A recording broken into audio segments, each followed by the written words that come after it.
بسم اللہ الرحمن الرحیم۔ جاسوسی کرنے کی جائز صورتوں کا تذکرہ چل رہا تھا، تو جاسوسی کرنے کی ایک صورت یہ ہے کہ اگر کوئی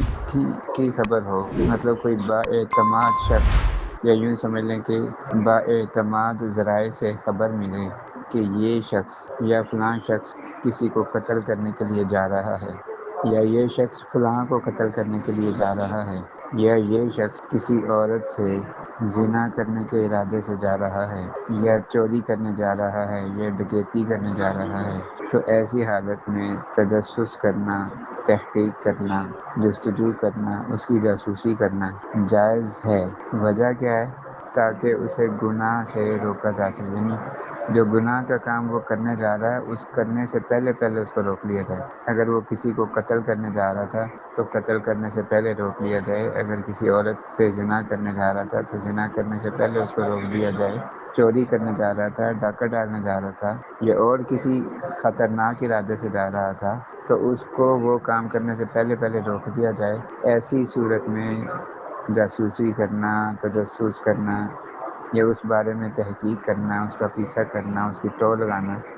جائز ہے۔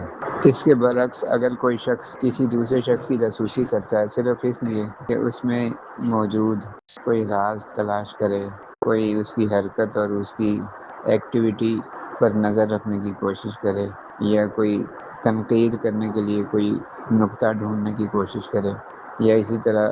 بعض لوگوں کی عادت ہوتی ہے کہ معاشرے میں موجود پائی جانے والی برائیاں ہیں ان کو تلاش کرتے ہیں، ڈھونڈتے ہیں اور ان کو اچھالتے ہیں، ٹھیک ہے، اور تنقید کرنے کے لیے ان کو کوئی نہ کوئی جو ہے نا موضوع چاہیے ہوتا ہے۔ ایسے لوگوں کی یہ جو حرکات ہیں، یعنی یہ حرکات و سکنات اور لوگوں کے عیوب تلاش کرنے کے لیے، لوگوں کی غلطیاں، خامیاں، برائیاں تلاش کرنے کے لیے جو جاسوسی کی جاتی ہے، تجسس اور تحقیق کی جاتی ہے، جیسے کہ اس پہ پہلے بات ہو چکی کہ بیوی اپنے شوہر کے بارے میں، ٹھیک ہے نا، دیورانی جٹھانی کے بارے میں، مالک ملازم کے بارے میں، اور ملازم مالک کے بارے میں، اس مطلب بے شمار لوگ جو بھی کسی دوسرے کے بارے میں کچھ اس قسم کی جاسوسی کرتا ہے، تجسس کرتا ہے کہ وہ اس کے عیوب کو واضح کرے، ظاہر کرے،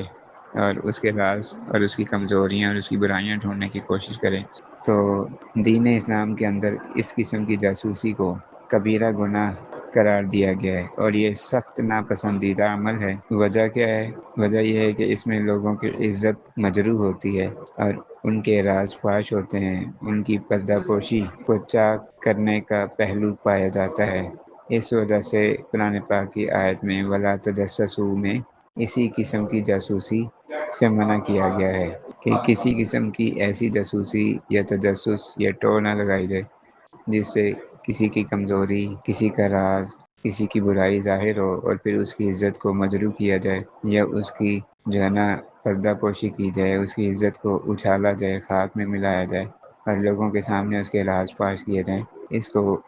سخت ناپسند قرار دیا گیا ہے، اسی سے منع کیا گیا ہے، اور یہ گناہ کبیرہ ہے،